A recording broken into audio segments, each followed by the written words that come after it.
Esimene etapp Gaza piiriäärsete kogukondade ülesehitamisel 2,5 aastat pärast nende massimõrva.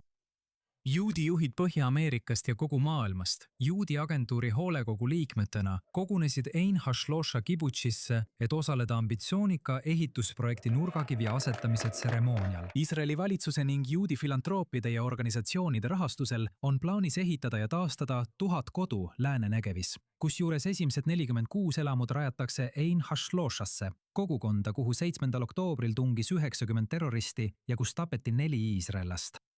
Me alustame 1000 maja ehitamise nurgakivi tseremooniat, 20 kibutsi laiendamist, igasse umbes 50 uut maja. Võit seisneb edasiehitamises, jätkuvas õitsengus, miljoni juudi sisserändaja toomises Iisraeli kogu maailmast, Iisraeli lõuna- ja põhjaosa taastamise jätkamises. Al-Almog ütles tseremoonial publikule, et ta soovib kahekordistada Gaza ümbruse elanikkonda, eriti juudi agentuuri töö kaudu, mis toob juudi immigrante Iisraeli ja teeb seda kogukondades, mis said 7. oktoobri rünnakutes rängalt kannatada. See lisab sümboolse tähenduse. See pole seotud eluasemega, vaid vaimuga. Eeskujulik ühiskond on absoluutne võit. See ei toimu lahinguväljal.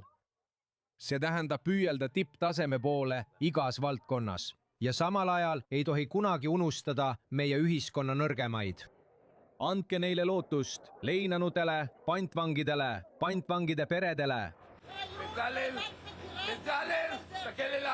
Üks leinav pereliiga andis tseremoonia ajal oma hääle kuulda.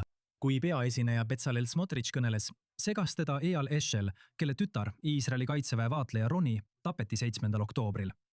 Ta hüüdis rahandusministrile vahele, süüdistades valitsust rünnakute eelsetes ja järgsetes läbikukkumistes. Kõik juudid maailmas peavad mõistma, et see valitsus põhjustab siin Iisraeli riigis pöördumatut katastroofi. Sa ei armasta mind. Kui sa mind armastaksid, oleksid sa Roni kaitsnud. Roni sai põletada. Sa ei kaitse mind ja sa ei armasta mind üldse. Eshel oli üks vähestest inimestest, kes protestis Smotrichi visiidi vastu, kuna paljud on endiselt rahulolematud selle üle, et nende hinnangul pole 7. oktoobri eest vastutajaid vastutusele võetud. Kuid hoolimata sellest, kui haruldane on, et valitsuse minister seisab silmitsi avalikkuse liikmega ega saa lahkuda, jätkas Smotrich, rääkides $330 miljoni suurusest toetusest, mille valitsus on eraldanud juudi agentuuri algatusele. Suur osa projekti jaoks kogutud rahast tuli üksikutelt annetajatelt või rühmade korraldatud korjandustest, kusjuures suuremad annetused tulid rühmadel Chicagost ja Floridast. Ja ajal, mil poliitiline polariseerumine, isegi parteide sees, on kõigi aegade kõrgeimal tasemel, jäävad juudi organisatsioonid kindlaks oma toetuses Iisraelile. Meie rahva ajaloos on meil alati olnud lõhesid. Aga nüüd, kui olukord on tõsine, peame kokku hoidma. Ja ma arvan, et just seda see sümboliseerib. Ma arvan, et diaspora kogukondades vaatasime meie õudusega seda, mis juhtus.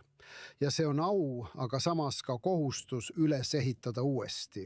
Kui Iisrael ja diaspora taastuvad 7. oktoobri rünnakutest ning püüavad juhtunud omas tempos läbi töötada, ühiste jõupingutustega püüavad juudi riik ja juudi organisatsioonid füüsiliselt üles ehitada Gaza piiriäärseid kogukondi, langenud põlvkonna mälestuseks ja tulevaste põlvkondade hüvanguks.